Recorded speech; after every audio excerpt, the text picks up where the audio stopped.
Hello बच्चों, चलिए प्रश्न पढ़ते हैं। तो प्रश्न में दिया गया है मिथेनोजेंस उत्पन्न नहीं करते हैं। तो हमारे पास विकल्प हैं ऑक्सीजन, मीथेन, हाइड्रोजन सल्फाइड या फिर कार्बन डाइऑक्साइड। तो इस प्रश्न की मुख्य अवधारणा के बारे में हम जान लेते हैं। तो यहाँ लिखेंगे मुख्य अवधारणा। इस प्रश्न की मुख्य अवधारणा है हमारे पास मिथेनोजेंस। तो यहाँ लिखते हैं मिथेनोजेंस। मिथेनोजेंस जो है ये होते हैं जीवाणु। तो यहाँ लिखते हैं ये होते हैं जीवाणु। उदाहरण के तौर पर मैं यहाँ लिख सकता हूँ मिथेनोबैक्टीरियम। मिथेनोजेंस को मिथेनोबैक्टीरियम भी कहा जाता है। तो यहाँ लिखेंगे मिथेनोबैक्टीरियम। मिथेनोबैक्टीरियम या मिथेनोजेंस जो होते हैं ये होते हैं आद्य जीवाणु। ये एक प्रकार के आद्य जीवाणु होते हैं। और यदि इनके आवास की बात की जाए तो ये अत्यंत प्रतिकूल आवास में पाए जाते हैं, जैसे कि दलदली भूमि में ये पाए जाते हैं।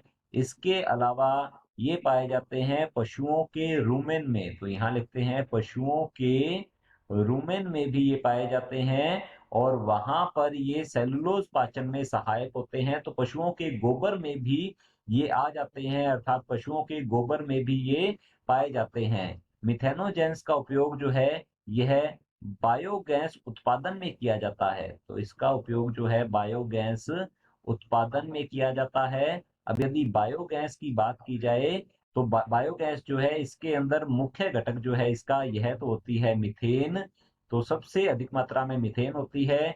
इसके अलावा इसके अंदर होती है हाइड्रोजन सल्फाइड, जिसे H2S भी कहा जाता है। तो यहाँ लिखते हैं इसके अंदर हाइड्रोजन सल्फाइड भी होती है, क्योंकि ये मिथेनोबैक्टीरियम या मिथेनोजेंस जो है हाइड्रोजन सल्फाइड उत्पन्न करते हैं। इसके अलावा इसके अंदर कार्बन डाइऑक्साइड जो है कार्बन डाइऑक्साइड जो है ये भी पाई जाती है, क्योंकि इनके द्वारा यह गैस भी उत्पन्न की जाती है। परंतु बायोगैस में सबसे अधिक मात्रा होती है मीथेन की, जो कि अत्यधिक ज्वलनशील गैस होती है। और इसका उपयोग बायोगैस का उपयोग जो है किया जाता है ऊर्जा के स्रोत के रूप में।